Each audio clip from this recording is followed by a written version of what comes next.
SDM ज्योति मौर्य और उनके पति आलोक मौर्य के बीच की कहानी सोशल मीडिया से लेकर हर जगह चर्चा का विषय बनी हुई है। दोनों का विवाद अब अदालत भी पहुंच चुका है। इसी बीच अब झारखंड में भी ऐसा ही मामला सामने आया है। खबर के मुताबिक झारखंड के साहिबगंज जिले में रहने वाले एक अनपढ़ युवक अपनी पत्नी को पढ़ाने के चक्कर में कर्ज में डूब गया। बोल रही थी कि पढ़ेंगे तो हम पढ़ाने के लिए सक्षम थे। मेरा पास पैसा नहीं था तो बोलता नहीं पढ़ेंगे, अब कि जैसे भी पढ़ाइए हम पढ़ लेंगे। तो हम बोले उतना पैसा कहाँ से ला पाएंगे। तो बोला लेबर काम करके आप जुटा लीजिएगा। तो साँझ दिया। तो बोले ठीक है, देखेंगे जहाँ तक सकेंगे वहाँ तक करेंगे। तो हम लेबर काम ट्रैक्टर चलाते हुए, घर के देखते हुए, चलाते हुए और उनको पढ़ाई लिखाई। मगर पत्नी जब पूरी पढ़ाई कर नौकरी करने लगी तो अपने बच्चे और जमीन के कागजात को लेकर फरार हो गई। अब फरार हुई महिला का कहना है कि बच्चा तो उसके पास है, प्रॉपर्टी भी उसके पास ही आ जाएगी।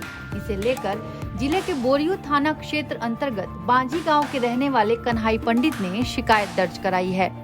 कन्हाई पंडित ने पुलिस को यह जानकारी दी है कि उसकी शादी साल 2009 में कल्पना कुमारी के साथ हुई थी। कल्पना तेलो बथान थाना के बोरियो की रहने वाली है।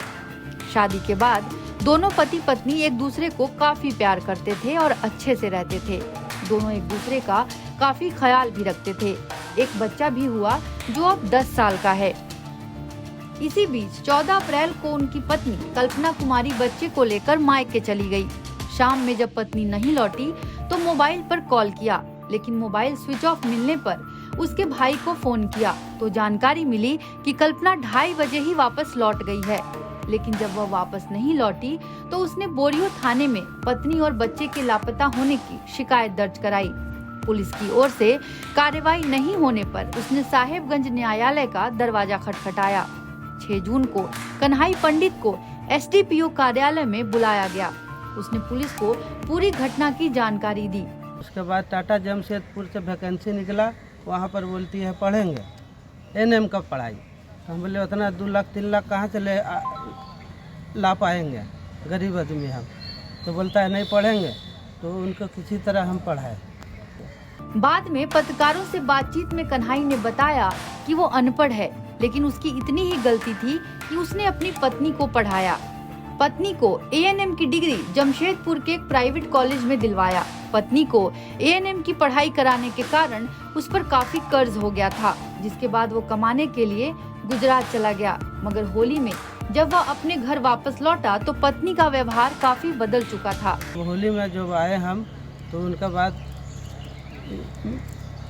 मैंने पति पत्नी में रिश्ता देखते हैं इनको ख़त्म कर दिया है।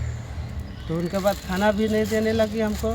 पिताजी बोलता है छुट्टी छुट्टी करा देंगे, और लड़की बोलता है इनके साथ नहीं रहेंगे। ये वाला अचानक बात बोल रहा है। अब उसकी पत्नी उससे झगड़ने लगी थी। उसने इसकी जानकारी अपने ससुराल वालों को भी दी, लेकिन किसी ने इस बात को गंभीरता से नहीं लिया। इसके बावजूद उसने अपनी पत्नी को काफी समझाने का प्रयास किया। कन्हाई ने झगड़ने की वजह जानने की कोशिश की तो पत्नी कहने लगी कि अब वह उसके साथ नहीं रहना चाहती। पत्नी कल्पना का यह भी कहना था कि बच्चा, जमीन और मुझे अब भूल जाओ। कल्पना अपनी पत्नी को कहती है कि उसके बाद जमीन तो बच्चे का ही होगा, इसलिए बच्चे को अब वो ही रखेगी। कल्पना अपने पति को कोई ठिकाना देखने की भी सलाह देती है। साथ ही कन्हाई पंडित ने यह भी बताया कि जब कल्पना जमशेदपुर से पढ़ाई करके लौटी थी तो साहिबगंज में एक प्राइवेट नर्सिंग होम में काम करने लगी। उसने आशंका जताई है कि निजी अस्पताल में ही नौकरी के दौरान वह किसी लड़के के चक्कर में आ गई, जिसके बाद वो धोखा देकर उसके बच्चे और जमीन जायदाद के सारे कागजात लेकर फरार हो गई।